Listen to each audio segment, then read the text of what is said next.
자, 여러분 안녕하세요. 자, 여러분 단일 상경통합 대비 한 방에 끝내는 공기업 전공 필기 경제학 강의 시작하도록 하겠습니다. 자, 오늘은요 챕터 2장 수요와 공급 이론에 대해서 같이 공부해보는 시간을 갖도록 할게요. 자, 먼저 수요와 공급이라는 얘기는요 사실은 물건을 사는 사람 수요와 생산 공급하는 사람 그 둘이 만나는 곳이 바로 시장이잖아요. 시장에서의 어떤 선택에 대해서 다루려고 합니다. 자, 시장 하면요 제일 중요한 게 바로 뭐냐면 사실 보이지 않는 손이라 할 수 있는 가격에 대해서 우리가 보게 돼요. 이 가격의 기능이 바로 아담 스미스는 보이지 않는 손이다 이렇게 얘기했는데 이 가격의 기능에 대해서 살짝 살펴보고요. 그 다음에 이제 수요에 대해서 살펴볼까 합니다. 자, 물건을 사는 소비자의 행동에 대해서 보는 것이고, 그 다음 이제 공급에 대해서 보고, 그 다음에 시장의 가격 어떻게 결정되는가 그거에 대해서 살펴보게 될 것입니다. 자, 그 다음에 우리가 이제 어떤 외부적인 충격이 발생했을 때 어떤 그 시장에 대한 수요의 가격 탄력도라든가 대체 탄력도 아니면 소득 탄력도, 공급도 마찬가지고요. 그 탄력도, 탄력성에 대해서 우리 한번 살펴보도록 하겠습니다.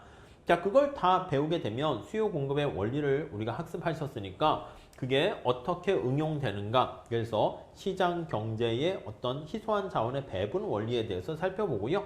그에 따라서 시장에 참가하는 소비자와 생산자가 얻게 되는 이득을요 우리가 소비자 잉여, 생산자 잉여라고 하거든요. 네, 그것뿐만 아니라 정부의 어떤 시장 개입, 자원 배분의 어떤 왜곡과 관련된 그런 문제에 대해서 살펴보도록 하겠습니다. 자, 먼저 우리 이번 시간에는요 가격의 기능에 대해서 먼저 살펴보도록 할게요. 자, 우리 교재에도 보시면 11페이지 나와 있는데 가격 하면 그게 바로 시장 되겠습니다. 자, 우선 시장이라는 것은 마켓이다 이렇게 얘기합니다.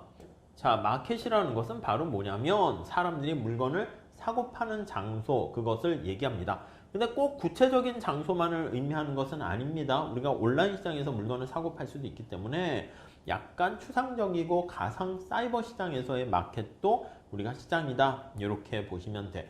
그러니까 쉽게 얘기하면 교환이 이루어지는 장소는 다 우리가 마켓 시장이다 라고 정리를 하시면 되겠습니다. 자, 그 마켓 안에서 우리가 가격이 제일 중요한 건데 그 가격의 기능에 대해서 우리가 살펴보려고 합니다. 자, 우선 첫 번째, 생산 활동과 소비 활동의 어떤 지표가 되는 게 바로 가격입니다. 여러분 생각해봐. 생산 활동이라 했습니다. 여러분들이 물건을 만드는 생산자야. 그래서 사과를 생산할까? 아니면 색깔 정리 좀 해볼까요? 네, 노란 색깔의 바나나를 생산할까 고민을 한다라고 합시다. 조금 더 먹음직스러운 바나나로, 아유, 망했네요. 이렇게 만들었다 합시다, 여러분. 자, 그러면 여러분들 사과를 생산할까 바나나를 생산할까 어떤 선택을 해야 되는가라고 하면요, 뭘 보고 결정을 해야 될까요? 여러분, 만약에 내가 사과를 생산했는데 사과 가격은 계속 올라가, 바나나 가격은 떨어져. 잘 생산한 거지. 그럼 바나나를 생산하는 사람도 사과의 가격이 상승하게 되면 사과의 가격이 상승하게 되면 상승시, 자, 물건을 만드는 생산자 입장에서는요, 공급자 입장에서는요, 바나나 생산은 줄이고요, 생산자는 바나나에 대한 생산을 줄이고 사과 생산을 늘리는 거야. 사과 생산을 늘리는 게 자신의 이윤을 극대화시키는 데 부합한다. 이렇게 보시면 되겠습니다. 이해 가시죠? 바나나 생산은 어떻게 된다? 바나나 생산은 줄이는 거야. 네, 이렇게 보시면 될 것 같습니다. 감소한다. 이렇게 정리하시면 되겠어요. 자, 다시 한번 정리할게요. 자, 그래서 시장에서의 가격이 있다라고 하면은요, 그게 생산하는 사람이 무엇을 얼마나 생산할 것인가 그 결정을 할 때 바로 이 가격을 보고 결정한다라고 생각을 하시면 되겠습니다. 아셨죠? 물건을 사는 소비자 입장에서도 마찬가지입니다. 그래서 소비자 입장에서도 어떤 물건을 생산, 소비할까 했을 때 소비하는 측면에서 보면 내가 사과랑 바나나랑 사실은 뭐 명절 선물로 똑같은 나에게 만족을 준다 할게요. 받는 사람한테는 사실 사과 아니면 바나나를 이렇게 주려고 하는데 받는 사람 입장에서는 둘 다 뭐 무차별하다고 합시다. 자, 근데 가만히 보니까 사과 가격이 올라갔어. 그럼 소비하는 소비자 입장에서는 무엇을 구입하는 게 더 나아요?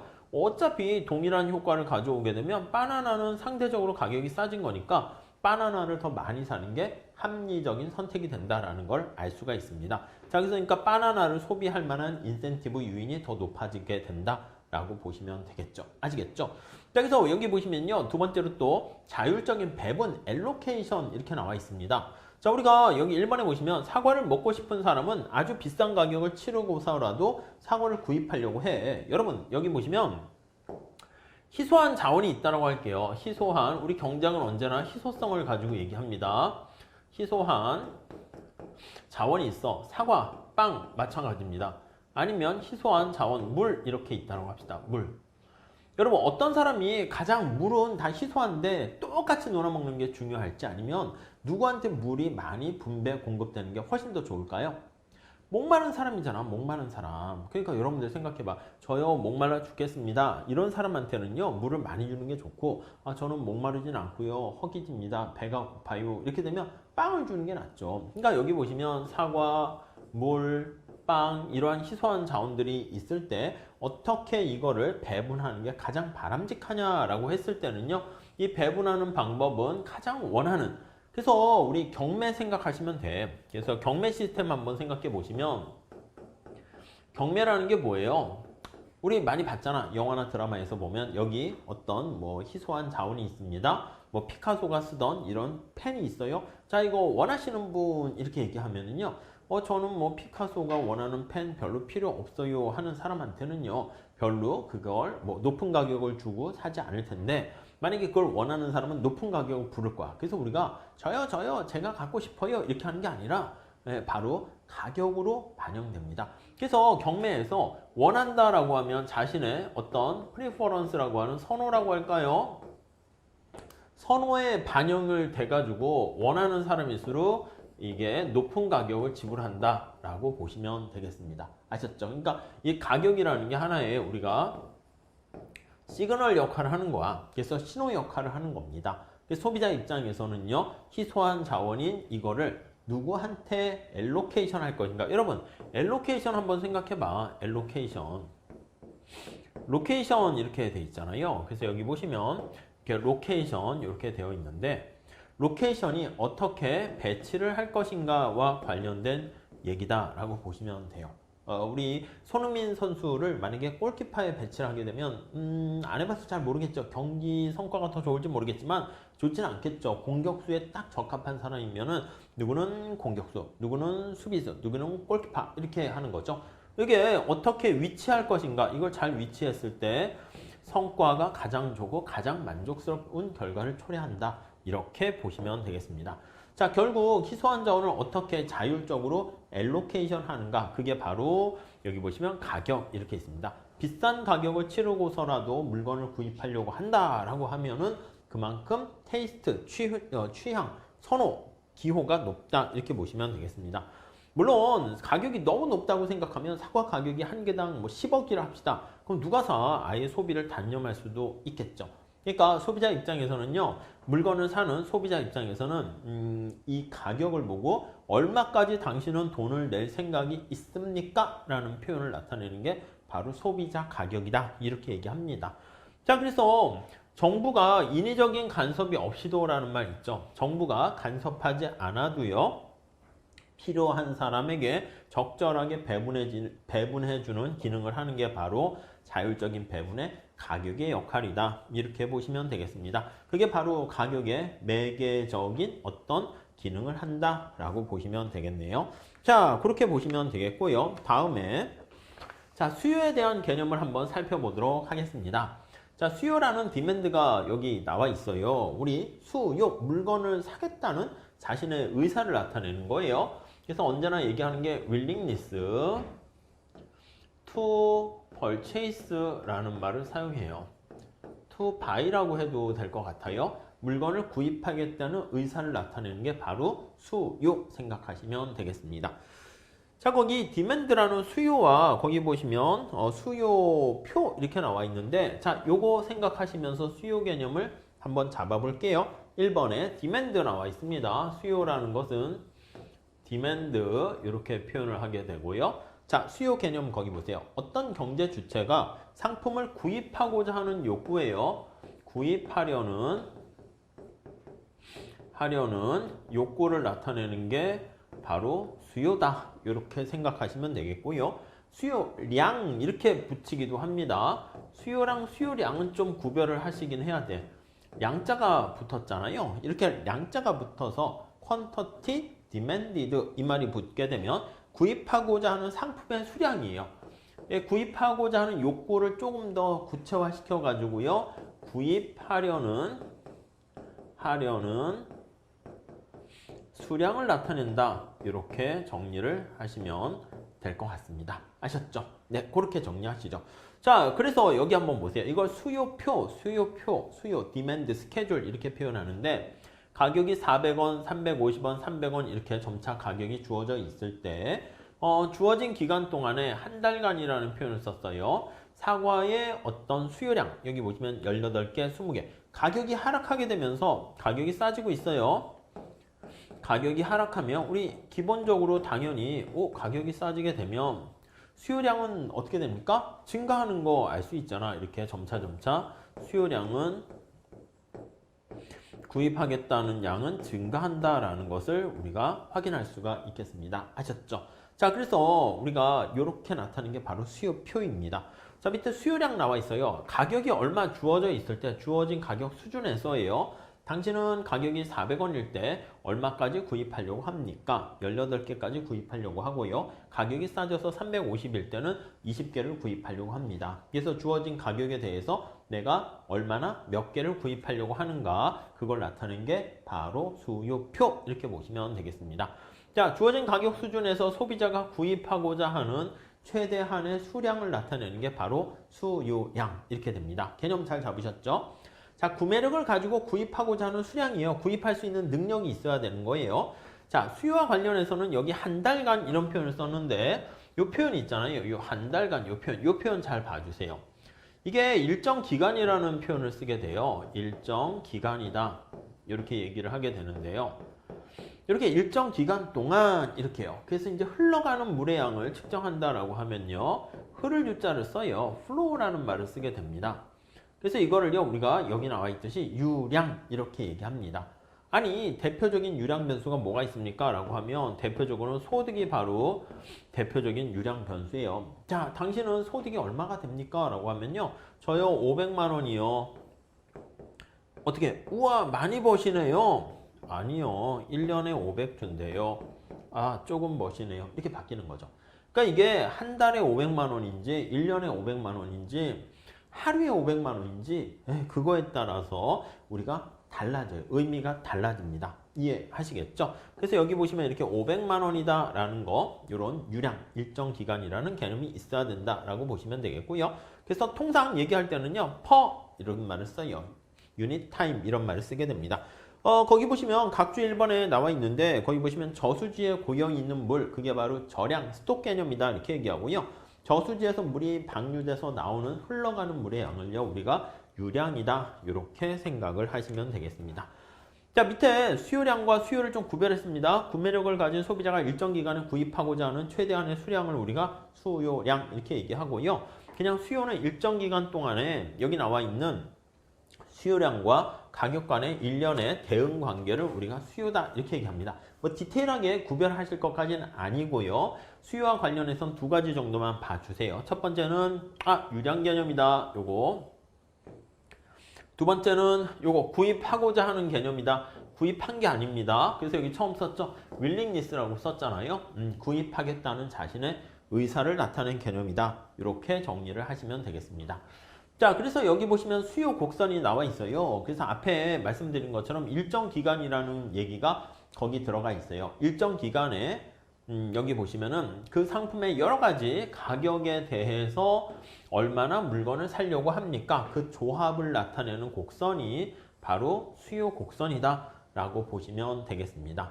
가격이 앞서 말씀드린 것처럼 뭐 400원일 때 뭐 18개를 구입하려고 한다. 이런 식으로 점차 가격이 떨어지고 있는, 여기 보시면 가격이 있는 상황인데요. 그 가격에 대응돼서 너 몇 개까지 사려고 하니? 그걸 나타낸 거야. 가격이 이렇게 350, 300 떨어지니까 소비하려는 양이 어떻게 돼요? 점차 증가하는 거 이해되시죠? 여기 나와 있는 것처럼 이걸 따라서 점차 소비량이 증가하게 되고요. 그걸 나타낸 곡선이 바로 수요 곡선이다. 이렇게 정리를 하시면 될 것 같습니다. 아셨죠? 자, 그래서 이 의미에 대해서 조금 더 살펴보셔야 되는데 여기 나와 있는 것처럼 이 눈을 여기서 볼 수가 있어요. 여기서 이렇게 보면 우리 책 13페이지에 가보시면은요. 1번에 가격 기준 이렇게 나와 있어요. 이건 뭐냐면 가격이 350원이라고 주어졌을 때 이렇게 얘기하는 거예요. 가격이 350원으로 주어졌을 때 당신은 몇 개까지 살려고 합니까? 하면은 여기에 대응되는 게 20이에요. 20개까지 살려고 한다. 이렇게 보시면 돼요. 그래서 요거 1번 시각으로 해서 가격을 기준으로 한다라고 하면요. 이게 수직축을 기준으로 하는 겁니다. 그러면 우리가 요거 생각할 때는요. 가격이 얼마로 주어졌을 때 기본 가격이 얼마로 주어졌을 때 저는요. 최대한 맥시멈 몇 개를 구입하려고 하는가? 구입하려는 수량 이걸 바로 우리는 수요 곡선이다. 이렇게 옆에서 해석을 한 겁니다. 자, 반면에 우리가 거기 보시면 수량 기준 이렇게 해놨습니다. 수량 기준은 요거 2번 해가지고 수량은 어떻게 돼요? 수평축에 나와 있는 게 바로 수량 아닙니까? 수량 기준 이렇게 돼 있어요. 여기 수량 이렇게 있습니다. 자, 이거는 바로 밑에서 올려다본 높이를 얘기하는 거야. 높이 이렇게. 그쵸? 눈을 밑에서 보게 되는 거잖아. 그러면 뭐가 주어져 있습니까? 하면은 주어진 수량에 대해서 그 뜻이에요. 수량이 얼마 이렇게 주어져 있는 상태에서 이 높이를 뜻하는 것은 무엇입니까? 라고 하면요. 색깔을 이렇게 한번 할게요. 수요 곡선의 높이를 해석하는 것인데 수요 곡선의 높이를 해석하는 거예요. 높이는 주어진 수량에 대해서 당신은 얼마나 최대한 돈을 지불할 의사가 있습니까? 그걸 나타내요. 앞에서 썼던 willingness to pay 이거를 뜻한다 라고 보시면 될 것 같습니다. 이해하실 수 있으시겠죠? 당신은 최대한 얼마까지 돈을 낼 생각이 있습니다. 이렇게 정리하시면 되겠습니다. 자, 그래서 우리가 이 의미를 보시면 소비량이 점차 증가하게 되면 높이가 점차 감소하면 내가 최대한 지불하려고 하는 willingness to pay가 낮아진다. 이렇게 보시면 되겠죠. 무슨 말씀인지 아시겠죠? 그래서 우리가 이렇게 볼 수가 있어요. 수요 곡선의 높이가 바로 최대한 얼마까지 돈을 지불할 생각이 있습니까? 그거를 나타낸다고 말씀을 드렸어요. 아니, 그러면 소비를 생각해봐. 사과를 1개, 2개, 3개 자꾸 먹다 보면 최대한 지불하려고 하는 금액이 좀 질리지 않을까요? 맞아요. 질려. 그러니까 최대한 지불하려는 금액이 점차 떨어진다. 이렇게 생각을 하시면 되고요. 여기 보시면 아이스크림이 있다고 합시다. 마찬가지예요. 그러면 근데 이럴 수도 있어. 이 수요 곡선이 수평이면 어떻게 돼요? 수평이면 이렇게 수평이면은 내가 아이스크림을 하나, 둘, 셋, 넷 이렇게 자꾸 먹고 있는데 이 수직축의 가격 이렇게 돼 있는 거예요. 이 높이가 바로 뭐냐면 내가 얼마까지 돈을 지불할 생각이 있습니까? 근데 최대한 지불하려는 금액이 변함이 없는 거야. 감소하지 않는 거야. 일정한 거야. 그렇게 될 수도 있겠죠. 그래서 지불하려고 하는 금액이 이렇게 일정하게 될 수도 있어요. 저기요, 질문 있는데요. 이게 더 우상향할 수도 있나? 그럴 수도 있지. 그러니까 암기하시면 안 돼. 여기 보시면 어떤 재화가 있는데 그 재화가 뭐가 있을까요? 글쎄 뭐 마약 이런 거 생각해봐요. 저는 안 해봐서 잘 모르겠지만 해보신 분들 없겠죠. 아무튼 근데 이게 내가 얼마까지 돈을 지불할 생각이 있습니까? 하면 마약은 중독성이 있잖아. 그러면 이게 수요 곡선이 우상향할 수도 있는 거야. 그러니까 처음에 마약을 하나 먹었을 때 뭐야 누가 이런 걸 먹어 이렇게 되다가 자꾸 맛들이게 되니까 중독되면 어떻게 돼? 최대한 지불하려는 금액이 이렇게 훨씬 더 높아지게 된다라는 것을 우리가 확인할 수 있게 됩니다. 아셨죠? 자, 그래서 근데 우리가 이제 보통 보면은 수평일 수도 있고 우상향할 수도 있고 그렇지만은 우리가 보통 얘기할 때는 어떻게 얘기합니까? 하면은 우하향한다라고 생각하시고 보시면 되겠습니다. 아셨죠? 자, 그래서 우리 요 개별 수요와 시장 수요 보면 주어진 가격, 여기가 가격이 이렇게 주어져 있습니다. 그랬을 때 갑이라는 사람과 을이라는 사람에 대한 한 달간의 사과의 수요량이 여기 나와 있습니다. 저기 보시면 값이 몇 개를 살려고 합니까? 18개 살려고 그러고 400원일 때, 350일 때는 220개를 살려고 그러고 300일 때는 24개를 살려고 그러고 이렇게 돼 있습니다. 자, 그런데 을도 있어요. 두 사람이 이제 경제에서 활동하는 사람이에요. 그래서 여기 주어진 가격에 대해서 값이 소비하려는 양을 우리가 소문자로 씁시다. 이렇게 값 이렇게 쓸게요. 값 이렇게 있습니다. 값 이렇게 있고 을에 소비하려는 양을 을 이렇게 돼 있는 거 알 수가 있습니다. 자, 그랬을 때 여기 마켓이라고 하는 시장 전체 소비량은 어떻게 됩니까? 라고 하면요.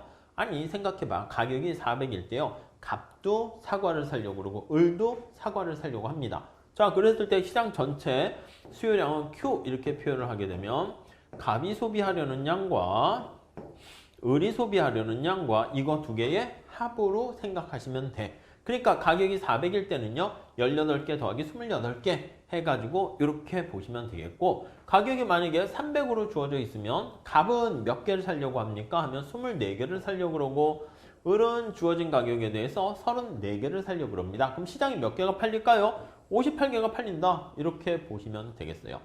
이해되시죠? 자, 이걸 그래프로 표현한 거예요. 여기 보시면요. 350일 때 값이 20개를 사려고 그러는데 을은 350일 때 30개를 사려고 합니다. 그러면 가격이 350일 때는 값이 사려는 20개랑 을이 사려고 하는 30개를 합쳐서 시장 전체 물건이 몇 개 팔릴까요? 하면은 이게 판매, 구입하려고 하는 의사가 되는 거잖아. 여기 두 개 합치면 50 이렇게 되는 거 알 수가 있습니다. 자, 그래서 우리가 이거를 뭐라고 얘기하냐면 나중에 계산 문제 같은 거 그래프를 통해서 조금 더 익숙하게 보시면 될 것 같은데 이 Q로 더한 거잖아. 여기 보시면 Q가 수평축에 나와 있는 거 이해되십니까? Q가 수평축이잖아. 그래서 이렇게 Q로 더한다 이 얘기를요. 우리가 흔히 경제학자들이 뭐라고 이걸 얘기합니까? 라고 하면 수평의 합이다. 이렇게 얘기를 할 거예요. 수평의 합. 이거 계산 문제로 표현한다라고 하면은요. 수평의 합이기 때문에 옆으로 더하는 거예요. 그래서 이거를 먼저 첫 번째 시장 전체 수요량은 어떻게 구합니까? 라고 하면 시장 전체의 수요량은 Q로 정리합니다. Q로 정리해서 더해라 이렇게 더하는 게 바로 수평으로 합해라 이 뜻이 되는 거예요. 그러니까 Q를 정리해서 더한 다음에 그걸 다시 정리하게 되면 그게 바로 시장 전체 수요 곡선이다 라고 보시면 돼요. 요거는 나중에 계산 문제 통해서 몇 개 보게 될 거고요. 지금 상황에서는 요 그래프랑 요 표만 살짝 머릿속에 넣어두시면 충분할 것 같습니다. 자, 이렇게 되어 있고요. 그 다음에 우리가 여기서 관련된 어떤 수요의 법칙이라는 말에 대해서 볼게요. 오죽하면 법칙이라는 말이 붙었겠습니까? 네, 법칙이라는 것은요. 다른 조건이 일정할 때 이게 전제로 깔려 있는 거야. 우리 경제학에서는요. 다른 조건이 일정하다라는 얘기를 많이 하게 돼요. 그래서 이것을 세터리스 페리부스 이렇게 얘기합니다. 이렇게 다른 조건이 일정하다는 가정하에서 어떤 한 상품의 그 재화의 가격이 변했을 때 그 상품의 수요량은 감소하게 되고 자, 가격이 상승할 때 소비량은 감소하고요. 가격이 하락하면 수요량은 증가하게 됩니다. 자, 그래서 여기 나와 있는 것처럼 상승할 때 얘가 감소한다는 측면에서 마이너스 관계에 있다라는 것을 우리가 확인을 할 수가 있어요. 아시겠죠? 가격이 하락하면 여기 나와 있는 것처럼 수요량이 증가한다. 역시 마이너스 관계. 마이너스 관계라는 것은 어떤 변수가 변화했을 때 그거와 반대 방향으로 작동한다라는 거 생각하시면 돼요. 그래프로 표현하면 이게 바로 우하행한다. 이렇게 정리를 하시면 되겠습니다. 아시겠죠? 자, 여기서 다른 조건이 일정하다는 게 굉장히 중요하긴 한데요. 여러분들이 공유인에 와가지고 이제 수업을 들었다고 할게요. 와, 나 거기 갔더니 경제학 점수가 굉장히 많이 잘 받아서 합격했어. 공유인 감사합니다. 예, 저도 감사해요. 근데 여러분들 사실 어떤 사람의 시험에 합격에 영향을 미치는 요인들은 뭐가 있을까요? 많은 요인이 있어. 첫 번째, 학원도 중요할 수 있고요. 그 개개인의 어떤 노력도 중요할 수가 있고요. 그쵸? 또 학원비도 비싸니까 공부할 땐 돈도 필요해요. 체력도 필요하단 말이야. 등등등 많은 요인이 있어요. 어떤 사람이 성공하는 비결, 비법 얘기했을 때 그 비법이 하나만 있습니까? 그게 아니지. 여러 개가 있을 거란 말입니다. 근데 그 모든 것을 우리가 다 고려하기가 쉽지 않기 때문에 가장 중요한 거 하나를 끄집어내서 우리가 살펴보게 돼요. 자, 그래서 우리가 얘기할 때 이렇게 얘기할 겁니다. 야, 나는 말이야. 어떤 사람이 공유인에 다녀가지고 합격을 했어요. 근데 공유인을 안 다니고요. 만약에 다른 것을 다닐 수가 있어. 공무인 이런 데를 다닐 수가 있고, 공무인 학원들이 여러 개 있어요. 공무물 이런 것도 있을 수 있고, 그 다음에 공유물 이런 것도 있을 수 있고, 학원이 이렇게 있어요. 자, 그런데 이 사람이 공유인에 다녀가지고 성적이 오른 건지, 아니면 애시당초 노력을 많이 하고 체력이 좋아가지고 남들보다 몇 배 시간을 많이 투자해서 합격한 건지, 그걸 보려고 한다라고 하면요. 똑같은 노력과 하루에 10시간씩 공부했다 합시다. 똑같은 재력과 똑같은 에너지 체력과 이게 다 일정하다는 가정하에서, 고정되어 있는 거와 얘네들이 고정되어 있다는 가정하에서 픽스드 된 거예요. 가정하에서 학원을 공유인을 다녔더니 성적이 올라서 합격했다. 이러면 성적이 오르게 된 가장 큰 이유가 바로 공유인이라는 학원 때문이다라는 것을 알 수가 있죠. 자, 그러니까 우리가 어떤 물건에 대한 상품을 구입하는 거에 대한 영향을 미치는 요인들이 굉장히 많이 있습니다. 근데 그 중에서 만약에 영향을 미치는 게 이게 사과라고 할게요. XJ, 디맨드 사과에 영향 미치는 요인들이 우리가 뒤에 할 건데 XJ, 사과의 가격도 영향을 미칠 수 있고요. 다른 관련제 가격도 영향을 미칠 수 있어요. 이거는 바로 뭐냐면 프라이스인데 Y제, 다른 재화의 가격이야. X와 관련이 없는 다른 재화의 가격도 영향을 미칠 수 있고요. 아니면 M을 소득이라 할게요. 소득도 영향을 미칠 수 있어. 그래서 점점점점 이렇게 많은 요인들이 영향을 미칠 수 있는데, 이렇게 영향을 미치는 많은 요인들 중에서 이런 것들 다 고정시키는 거야. 다른 재화의 가격, 아니면 소득 다 고정되어 있다는 가정하에서 여기 나와 있는 것처럼 사과의 가격이 변했을 때 얘가 XJ 가격이 변했을 때 어떤 영향 미치니? 요게 바로 우리는 수요 법칙 할 때 다른 요인이 일정하다는 가정, 이렇게 얘기하는 겁니다. 아셨죠? 이거 앞으로 많이 얘기할 거예요. 자, 그럼 수요의 법칙이 성립하는 이유, 거기 보시면 두 가지가 있는데요. 우리 이렇게 한번 보시면 좋을 것 같습니다. 자, 우선 첫 번째는요. 하나는 여기 보시면 사과도 있고요. 바나나도 있고요. 포도도 있어요. 이렇게 많이 있습니다. 이렇게 있어요. 자, 그런데 이 사람이 만약에 사과의 가격이 하락했어요. 사과의 가격이 하락했습니다. 사과의 가격이 하락하게 되면은 여러분 생각해봐. 나한테는 사과를 먹나 바나나를 먹나 포도를 먹나 나한테 만족은 똑같습니다. 근데 사과의 가격이 하락하게 되면은 근데 다른 것보다는 사과의 가격이 싸졌으니까 사과에 대한 소비량이 증가할 수 있어요. 이거요. 싸진 거를 비싸진 거 대신 더 많이 소비합니다. 이거를 대체한다라는 표현을 써서요. 대체 효과다. 이렇게 얘기를 하게 될 겁니다. 네, 이해하시겠습니까? 자, 다시요. 대체 효과라는 것은 상대성의 원리가 들어가는 거예요. 그래서 상대적으로 싸진 재화의 소비량을 더 증가시키는 걸 바로 우리는 대체 효과다. 이렇게 얘기합니다. 자, 그리고 여기서 조금 더 들어갈게요. 사과의 가격이 싸지면 여러분 생각해봐. 만약에 내가 소득이 10,000원 있었다고 할게요. 10,000원 이렇게 있었어요. 근데 사과의 가격이 만약에 2,000원이었다고 할게요. 사과의 가격이 개당 2,000원 이렇게 있었다고 할게요. 자, 그렇게 되면 내가 사과를 몇 개 살 수 있습니까? 라고 하면요. 사과를 몇 개를 담을 수 있냐면 사과의 개수가 5개 이렇게 담을 수가 있을 거예요. 뭐 이해되시겠죠? 자, 그런데 여기 나와 있는 것처럼 사과의 가격이 하락했어. 1,000원으로 하락을 했습니다. 자, 그러면 내가 사과를 몇 개 살 수 있습니까? 하면 5개가 아니라 10개를 구입할 수가 있게 된다고요. 이해하십니까? 그러니까 내가 사과의 가격이 하락하게 되면 여기에 이런 표현을 쓸 거예요. 소득은 똑같이 10,000원 그대로 가만히 있어요. 1원짜리 10,000개를 갖고 있는 거야. 그래서 이거 살짝 뒤에도 다시 할 거니까 살짝 봐두시죠. 이걸 이제 명목소득이라고 합니다. 명목소득이 일정해. 이렇게 일정한데 사과의 가격이 하락하게 되면 바구니에 물건을 더 많이 담을 수 있게 되잖아요. 그래서 구입량이 증가하는 거야. 그래서 이거를요, 사과의 가격이 싸지면 우리가 실질적인, 이거는 실질소득이라는 표현을 써요. 진짜 소득이야. 상품의 개수로 나타낸 것을 실질 이렇게 보시면 되겠어요. 자, 실질이라는 말이 바로 뭡니까 하면 상품의 개수로 표현한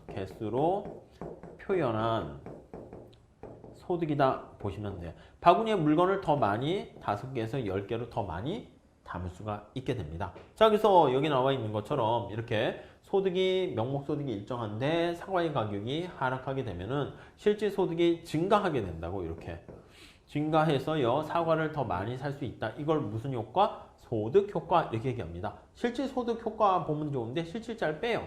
그래서 이거를 소득 효과다 이렇게 이름을 붙이게 됩니다. 아시겠죠? 자, 그래서 우리가 가격이 하락했을 때 미치는 효과는 이렇게 대체 효과랑 이렇게 소득 효과로 나눠지는 거 알 수 있어요. 자, 그래서 수요 법칙이 성립하는 이유 나와 있는데 대체 효과는 다른 조건이 일정하다면 상대적으로 밑줄 치세요. 비싸진 상품은 가급적 덜 사고 상대적으로 싸진 상품을 더 많이 사는 게 일반적인 소비 심리다 라고 생각하시면 되겠습니다. 소득 효과는요, 거기 나와 있듯이 상품의 가격이 하락하면 똑같은 지출액 가지고 더 많은 물건을 구입할 수 있습니다. 그래서 그걸 우리가 실질 소득 효과 이렇게 정리를 하시면 되겠습니다. 자, 그렇게 돼 있는 거 잘 보시면 될 것 같고요. 그 다음에 이제 우리가 보셔야 될 게 수요량의 변화와 수요의 변화요. 양자가 들어가 있습니다. 양자는요, 우선 첫 번째 어떻게 생각하시면 되냐면 주어진 수요 곡선상에서 이동이다 라고 생각을 하시면 되겠고요. 양자를 빼면요, 각각의 가격 수준에서 소비를 전체 증가시키는 거야. 그래서 곡선 자체가 이동하는 게 수요의 변화다 이렇게 생각을 하시면 되겠습니다. 아셨습니까? 자, 여기 한번 볼게요.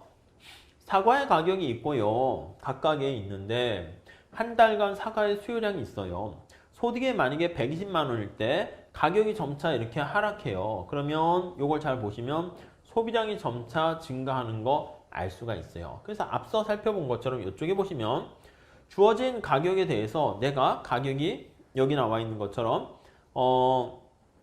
400원일 때요, 여기 8개를 사고 350원일 때 10개를 사고 이렇게 주어져 있습니다. 요거를 그래프로 표현한 게 오른쪽에 나와 있긴 한데 살짝 다시 그릴게요. 그러니까 Q가 소비량이고 P를 우리가 가격이라 하면 이렇게 우하행하는 디맨드 곡선을 그리게 됩니다. 자, 여러분 근데 한번 이렇게 볼게요. 만약에 이 사람이 소득이 증가했다라고 할게요. 소득이 증가했어. 여기 보시면 소득이 120만 원이 아니라 소득이 150만 원으로 이렇게 증가했습니다. 소득이 증가하면 사과의 가격이 400원일 때 어떻게 됩니까? 120만 원일 때보다 150만 원 증가하게 되면 내가 더 부자가 된 거 아니겠습니까? 가격은 그대로 가만히 있어. 가격은 그대로 가만히 있는데 원래는 8개만 이렇게 사려고 했었는데, 자, 다시 보시면 가격이 400원일 때 8개를 사려고 했었는데 구입하겠다는 의사, 계획을 나타내는 겁니다. 소득이 150만 원이 되면 18개를 구입하게 돼요. 구입하려는 양이 증가하는 거 이해되시죠? 그래서 이렇게 증가하는 것을 알 수가 있게 됩니다. 아셨죠? 자, 그래서 이거를 그래프로 표현하게 되면 수요 곡선이 이렇게 우측으로 이동하게 되는 거 알 수가 있어요. 보통 우리가 소득이 증가하게 되면 구매력이 증가하니까 물건을 더 많이 산다고요. 그래서 우측 이동 이렇게 돼 있고 180만 원으로 소득이 또 증가했습니다. 그럼 당연히 어떻게 됩니까? 소득이 또 증가하게 되는 거 확인할 수가 있을 거예요. 그러니까 소득이 감소하게 되면 소비량이 줄어들어서 좌측 이동인데 소득이 증가하게 되면 이렇게 곡선 자체가 우측으로 이동한다 라고 보시면 되겠습니다. 자, 그래서 밑에 그림 나와 있는 거. 수요가 증가한다, 우측 이동. 소득이 증가하면 그렇게 되겠죠. 소득이 감소하게 되면 수요 곡선 자체가 왼쪽으로 이동해서 수요가 감소한다. 이렇게 표현을 할 수 있겠습니다. 아셨죠? 자, 이렇게 돼 있고요. 그 다음 페이지 한번 넘어가 보시면은요. 그래서 우리가 이제 수요 함수라는 것을 이렇게 끄집어낼 수가 있게 됩니다. 자, 그래서 수요 함수 한번 보시면, 자, 요 앞에 살짝 요걸 한번 더 보고 설명을 드려보도록 할게요. 여기 보시면 수요의 변화 요인을 한번 좀 봐보도록 할게요.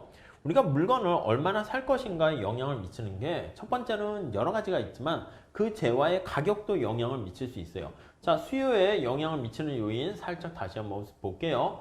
야, 너 물건 얼마나 살 거야? 할 때 수요에 영향을 미치는 결정 요인 보시면 첫 번째는 그 재화의 가격이 중요합니다. 그리고 소득도 중요합니다. 지금 얘기한 것처럼 내가 소득이 많으면 물건을 더 많이 살 수가 있겠죠. 그 다음에 너 그 물건 얼마나 좋아해? 프리퍼런스라는 테이스트예요. 기호라고도 쓰고요. 선호라고 돼 있어요. 야, 사과를 먹으면 말이야 피부가 깨끗해지고 좋아진대. 그럼 사람들이 훨씬 더 좋아할 수 있을 거예요. 그리고 여기 보시면 연관 상품의 가격 이것도 영향을 미쳐요. 그게 이제 서로 경쟁 관계인 대체 관계냐, 보완 관계냐 이런 거에 의해서 영향을 미치기도 하고요. 그 다음에 예상도 있어요. 예상도 있죠. 예상. 그렇잖아. 여러분 생각해봐요. 앞으로 일주일 후에 마스크 가격이 더 비싸질 거라고 생각해요. 코로나 사태가 더 심해진다라고 하면 그렇게 되면 사람들이 마스크를 막 미리 사려고 하죠. 그럼 수요가 증가하게 되니까 당연히 가격은 올라갑니다. 사과도 마찬가지고. 그 다음 소득과 좀 다른 게 재산, 부예요. 소득은 우리가 앞에서 말씀드린 것처럼 뭐라고 할까? 일정 시점에서 유량 개념이었습니다. 한 달간 아니면 1년간 이렇게요. 근데 여기 나와 있는 재산, 부 이렇게 나타내는 이 표현은요. 절약 개념입니다. 스톡 개념이야. 스톡 개념. 그래서 일정 시점에서 그런 표현이다 라고 생각하시면 되겠고요. 그 다음에 여기 보시면 또 소비자의 수, 사람 수야 사람 수, 회원 수. 대한민국의 사람들이 고출산이 돼서 너무 많은 사람들이 이제 등장했습니다. 자, 그렇게 되면 한 사람당 사과를 2개씩 먹는데 10명 있으면 20개가 팔리겠죠? 30명 있으면, 그쵸? 30 곱하기 2 하면 60개가 팔릴 거야. 그러니까 이런 사람 수 이것도 굉장히 중요한 영향을 미칩니다. 아셨죠? 자, 우선 이 소득 한번 생각해 보시면요. 자, 소득이 사과의 소비량에 영향을 미칠 수 있어요. 여기 사과에 대한 X라고 할게요. 수요에 영향을 미치는 거 할 때. 자, 우선 다른 것들보다 사과의 가격도 영향을 미칠 수 있는데 소득이 관심이야. 점점점 이렇게. 자, 여기서 지금 살펴보는 것은 여기 나와 있는 얘가 소득이라고 할게요. money income 해서 표현하는 건데 자, 소득이 여기에 나와 있는 X제에 대한 수요량에 영향을 미치게 됩니다. 자, 보통 어떻게 영향을 미칩니까? 라고 할 때 여러분 소득이 증가하면 이게 증가하는 거예요. 소득이 증가 시 자, 사람들이 사과의 소비량이 증가할 수가 있습니다. 자, 그러면 사과에 대한 소비량이 증가할 수가 있어요. 이렇게 되면 소득이 증가할 때 소비량이 증가했잖아. 이런 경우를 뭐라고 한다? 맞아요. 정상제다. 이렇게 보시면 될 것 같습니다. 자, 근데 그게 아니라 소득이 증가했는데 여기 나와 있는 X의 소비량이 오히려 감소할 수도 있어요. 자, 이런 경우를 거기 2번에 보시면 열등제다. 이렇게 보시면 돼요. 열등제다. 열등제. 어떤 게 열등제가 있습니까? 보통은 우리가 정상제가 일반적이라고 얘기하는데 열등제는 뭐 연탄이라든가 아니면은 뭐 라면 이런 것들이 있잖아요. 라면 뭐 이런 것들, 고무신, 뭐 선풍기 이런 거예요. 버스 이런 것들. 우리가 부자가 되면 선풍기를 더 많이 삽니까? 그런 건 아니잖아. 그래서 우리가 방향을 잘 보셔야 됩니다. 소득이 증가했을 때 이거랑 같은 방향으로 작동하게 되면 이걸 나중에 소득 탄력성 이렇게도 얘기할 거예요. 그런 경우는 우리가 정상제다 이렇게 얘기를 하게 되는데 소득이 증가할 때 오히려 소비량이 여기 나와 있는 것처럼 감소하게 됩니다. 그런 경우를 열등제다 이렇게 보시면 되겠습니다. 아셨죠? 자, 그러면 우리가 앞서 살펴봤을 때 이렇게 보시면 되는데 앞서 소득이 증가하면 우리가 우측이동 이렇게 얘기했었습니다. 그거는 정상제가 깔려 있는 거야. 그래서 시험 문제에서는요. 소득이 증가했는데 이 재화가 열등제다. 어떻게 되겠니? 그러면 좌측 이동 이렇게 얘기해야 되겠죠. 아셨죠? 네, 그 정도 봐주시면 되겠고. 자, 우리가 어떤 상품에 대한 선호, 기호가 올라갔다라고 한번 생각해 볼게요. 자, 그러면 주어진 가격에 대해서 물건을 훨씬 더 많이 사려고 하기 때문에 수요 곡선이 우측 이동한다. 이렇게 보시면 될 것 같고요. 아니면 주어진 소비량에 대해서 여러분, 수요 곡선의 의미가 바로 뭐였습니까? 얼마까지 돈을 지불할 생각이 있는가? 그거 잘 봐주세요. 자, 다시 한번 봅시다. 자, 만약에 여기 수요 곡선이 이렇게 있어요. 여기 아이스크림, 사과, 바나나로 합시다. 바나나가 있는데 바나나 가격이에요.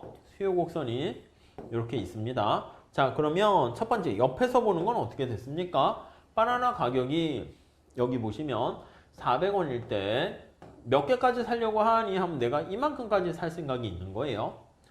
자, 그런데 만약에 내가 이 사과에 대한, 바나나에 대한 선호가 증가했다고 할게요. 그래서 바나나에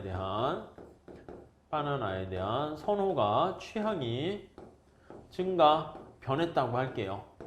자, 이렇게 되면 주어진 가격에 대해서 내가 바나나를 더 많이 사려고 해요. 그러면 바나나에 대한 수요 곡선이 이렇게 우측 이동한다라는 거 알 수가 있습니다. 아셨죠? 자, 그런데 이걸 지금 보려고 하는 게 아니라 밑에서 이걸 한번 해석을 해볼게요. 자, 바나나 소비량이 만약에 10개라고 할게요. 밑에서 올려다 보세요. 자, 이거의 높이는 무엇을 뜻합니까? 라고 하면요. 높이는 무엇을 뜻합니까? 이렇게 나타내면 주어진 바나나에 대한 수량에 대해서 내가 이 높이는 최대한 얼마까지 돈을 지불할 생각이 있다. 바로 그 뜻으로 해석하시면 되겠어요. 그래서 요거 나타내는 것은 바로 뭐냐면 willingness to pay 이렇게 보시면 되겠어요. 자, 그러니까 바나나에 대한 선호가 증가하게 되면 내가 바나나에 대해서 돈을 지불하려고 하는 willingness가 훨씬 더 높아진다 라고 생각하시고 이렇게 올라가는 거 우리가 확인할 수가 있을 겁니다. 네, 이해하시겠죠? 자, 그러니까 이 경우에는 어떻게 된다? 디맨드 곡선이 상방으로 이동한다. 이렇게 해석을 할 수가 있겠습니다. 자, 그래서 다시 한번 정리를 해 볼게요. 자, 수요 곡선이 우측 이동한다. 이 얘기는 상방 이동한다. 이거랑 똑같은 얘기고 내가 이 바나나에 대해서 선호가 더 증가하게 되면 상방 우측 이동한다. 이렇게 정리를 하시면 되겠습니다. 자, 거기 보니까 인터넷 붐으로 소프트웨어에 대한 수요가 증가한다거나 스마트폰이 유행해서 스마트폰 수요가 증가하면 이거는 유행, 붐 이렇게 생각하시면 되겠고요. 자, 우리한테 중요한 거는 이제 보통 연관 상품의 가격이 중요합니다. 대체재랑 보완재, 독립재 이렇게 나와 있는데 대체재 거기 한번 체크를 해 볼게요. 자, 대체라는 것은 내가 substitute 얘기하는 건데 이거는 바로 뭐냐면 나는 뭐뭐 대신에 이 뜻이야. 사과 대신에 바나나 뭐 이런 식으로 사과 대신에 밤, 배 아니면 콜라 대신에 사이다 이렇게요. 그래서 거기 보시면 용도가 비슷한 거야. 대신에 이렇게 보시면 돼요. 대신에. 자, 그러니까 거기 대신에 가로쳐 있잖아요. 다른 상품을 소비해도 얻는 만족에는 별 차이가 없는 것을 우리가 대체재. 녹차 아니면 홍차, 버터 아니면 마가린, 사이다 아니면 콜라 이렇게 서로 대신에 이 대신의 관계를 나타내는 게 바로 경쟁적인 관계다 라고 생각을 하시면 되겠습니다. 네, 무슨 말씀인지 아시겠죠? 자, 반면에 밑에 보완재 볼게요. 보완재는 따로따로 소비할 때보다 같이 소비할 때가 만족이 더 큰 재화를 보완적이다 이렇게 얘기합니다. 보완적이다. 자, 우리가 시너지 효과가 있는 거를 컴플리먼터리라는 표현을 쓰게 되는 거예요. 이게 이제 보완적이다. 이렇게요. 그러니까 같이 소비할 때 우선 시너지 효과가 있는 거예요. 네, 무슨 말씀인지 아시겠죠? 자, 거기 보시면 커피와 설탕, 커피 하나 그냥 먹는 거랑 설탕 따로따로 먹는 것보다 같이 섞었을 때 그쵸. 설탕 커피 해가지고 맛있겠죠? 카메라와 필름, 카메라 하나만 있어. 근데 필름이 없어. 아무 쓸모 없죠. 필름만 있는 거야. 아무 쓸모 없잖아. 그러니까 자동차와 휘발유도 마찬가지. 휘발유 하나 있는 것보다 자동차 그냥 있는 것보다 같이 있을 때가 훨씬 더 시너지 효과가 많이 나타나는 경우. CD 플레이어와 CD 이것도 같이 생각하시면 되겠습니다. 아셨죠? 그런 재화를 보완재 이렇게 얘기합니다. 독립재는요, 우리가 인디펜던트라고 해가지고 서로 아무 상관이 없는 거야. 아시겠어? 그래서 거기 보시면 대체 관계도 아니고 보완 관계도 아닌 사진기와 테니스 라켓 아무 관련 없잖아요. 무슨 말씀인지 아시겠죠? 자, 거기 보시면 우리 요거랑 비슷한 거 한번 생각해 볼게요. 콜라와 사이다는 일반적으로 무슨 관계를 할까요? 서로 대체 관계라고 합시다. 대체 관계예요. 콜라 대신에 사이다를 먹어도 되는 거니까 대체적 관계다. 이렇게 한번 생각을 해 봅시다. 자, 그러면 첫 번째 거기 보시면 나와 있듯이 콜라의 가격이 하락하면 콜라의 가격이 상승하면 이렇게 돼 있잖아. 첫 번째는 여기 상승하면으로 할게요. 그림상으로 봤을 땐 콜라의 가격이 올라갔어요. P0에서 P1으로 올라갔습니다. 콜라 해서 C라고 써놨어. 그럼 사람들이 어떻게 돼? 콜라의 소비량이 줄어들어요. 그래서 이걸 따라서 곡선을 따라 이동한다고요. 이해 가시죠? 그래서 콜라 수요량이 감소한다라고 생각하시면 될 것 같아요. 자, 콜라에 대한 수요량이 감소했는데, 자, 그러면 사람들이 어떻게 돼? 콜라 소비가 줄어들었어. 근데 나는 뭔가 탄산음료를 먹고 싶어. 콜라 가격이 비싸졌어요. 그래서 대신에 어떻게 됩니까? 대신에 여기 나와 있는 것처럼 사이다에 대한 수요가 증가하게 됩니다. 이해 가십니까? 그래서 여기 우측 이동했는 거잖아. 그래서 고객이, 소비자가 이동을 하는 거야. 고객이 이동을 한다. 이렇게 보시면 되겠습니다. 아셨죠? 자, 그래서 이쪽으로 이동을 하게 되면서 여기 나와 있는 사이다의 수요는 우측 이동 이렇게 보시면 돼요. 자, 거기서는요 반대로 설명을 해놨으니까 참고로 보시면 될 것 같고요. 보안제 같은 경우에 한번 볼게요. 보안제는 커피 가격이 올라가게 되면 사람들이 커피를 안 마셔. 커피를 안 마시니까 덩달아서 설탕까지 안 먹게 되겠죠. 그렇죠? 설탕만 타 먹어? 커피가 비싸지니까? 아니죠. 커피에 대한 소비량이 줄면서 설탕에 대한 소비량도 감소하는데 그때는 다른 제와의 가격이 변하는 거니까 그게 곡선 자체가 왼쪽으로 이동한다. 이렇게 정리를 하시면 되겠습니다. 자, 그래서 밑에 대체적 관계의 그림이 나와 있으니까 그거 좀 잘 체크해 보시면 되겠고요. 그 다음에 또 하나 보시면 소비자의 예상도 중요하다고 그랬죠. 앞으로 사과의 가격이 비싸질 것 같다. 그럼 소비자들은 어떻게 행동해야 됩니까? 미리 사둬야죠. 사재기를 해야죠. 그게 어떻게 보면 합리적 선택이란 말입니다. 미리 사두고 나중에 비싸질 때 사면 안 되겠죠. 그래서 거기 보시면 미래 가격, 상품의 가격이 가까운 장래에 오를 거라고 예상을 하면 가격이 오르기 전에 사두려고 하기 때문에 금기의 수요는 증가한다. 이렇게 보시면 되겠습니다. 또 미래 소득에 영향 미칠 수 있을 것 같아. 내가 소비자 예상인데 앞으로 1년 후에 내가 시험에 붙어가지고 소득이 안정적으로 대박이 날 것 같다. 그러면 어떤 선택을 해야 됩니까? 맞아요. 미리 돈을 땡겨가지고 신용을 통해서 마이너스 통장을 통해가지고 소비를 해도 돼. 그 다음에 나중에 돈을 벌게 되면 그때 갚아도 되겠다라고 보시면 되겠습니다. 자, 그래서 거기 이번에 보시면 가까운 장래에 소득이 증가할 것으로 예상을 하면 정상제의 모든 가격 수준에서는요. 그 상품의 수요가 증가한다. 오케이. 맞죠? 자, 재산과 부도 영향을 미치고 소비자 수도 영향을 미친다라는 거 쉽게 알 수가 있습니다. 자, 그래서요, 우리가 이제 정리를 한번 해볼게요. 자, 수요 함수다라고 하면 어떤 한 상품의 수요량을 수요에 영향을 미치는 여러 변수들의 함수로 표현을 합니다.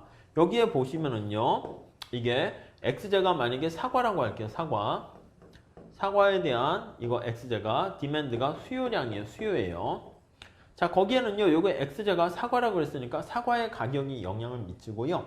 그 외에 기타 다른 것들이 여기 왕창 들어가 있습니다. 어떤 게 있습니까? 다른 제와의 가격. 이게 가격은 가격인데 하점자가 y잖아. 그렇기 때문에 다른 제와의 가격이 영향을 미치고 소득도 영향을 미칠 수 있고 그 다음에 테이스트, 취향, 선호 이것도 영향을 미칠 수 있고 앞으로 사과의 가격이 미래에 어떻게 될 것인가 요거를요 우리가 expectation에서 예상 가격 이렇게 보시면 돼요. 예상 가격, 예상 소득, 기대 이런 것도 영향을 미치고요.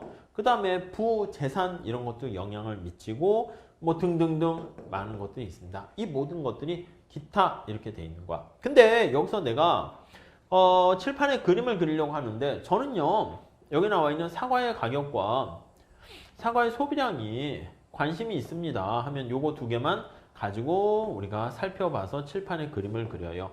여기 X의 수량이 있고요. X의 가격이 있습니다. 네, 그래서 요거 관계를 보니까 우리가 수요의 법칙이라는 말까지 쓰잖아요. 마이너스 관계에 있게 돼요. 자, 그래서 얘가 이렇게 우하향하는 관계에 있다라고 하면은 이게 바로 디맨드 곡선 이렇게 표현을 한 겁니다. 자, 우리가 기억하셔야 될 건 뭐냐면 이 px 그 재와 여기 수직축에 나와 있는 px가 변하면 곡선 상에 이동을 하는 거예요. 자, 관심이 나와 있는 수직축에 있는 변수인 px가 변화 시 자, demand는 가만히 있고 곡선 상에서 이동을 하게 되고요. 이동하고 네. 그리고요, 만약에 앞에서 얘기했던 이런 것들 있잖아. 기타 다른 요인들, 이런 것들이 변하면, 기타 요인이 기타가 변화 시, 자, 이거는 디맨드 곡선 자체가 이동한다. 이렇게 정리를 하시면 될 것 같습니다. 아셨죠? 네, 그렇게 봐주시면 되겠습니다. 자, 그래서요, 우리가 이번 시간에는요, 어떤 걸 본 거냐면, 수요에 대한 기본적인 얘기를 했습니다. 자, 수요에 대한 개념은 어떤 유량 개념과 사전적인 윌링리스라는 그런 구입하겠다는 의사를 나타내는 것이고, 어떤 X제에 대한 수요에 영향을 미치는 요인들이 굉장히 많이 있지만, 거기서 내가 관심을 있는 그 재화의 가격이 변하게 되면 곡선 상에서 이동이고요. 그 재화의 가격 이외에 다른 요인이 변하게 되면 곡선 자체가 이동한다. 이렇게 보시면 되겠습니다. 아셨죠? 자, 수요에 대해서 우리가 잘 살펴봤고요. 다음 시간에는 우리 공급에 대한 얘기를 같이 공부해 보도록 하겠습니다. 감사합니다.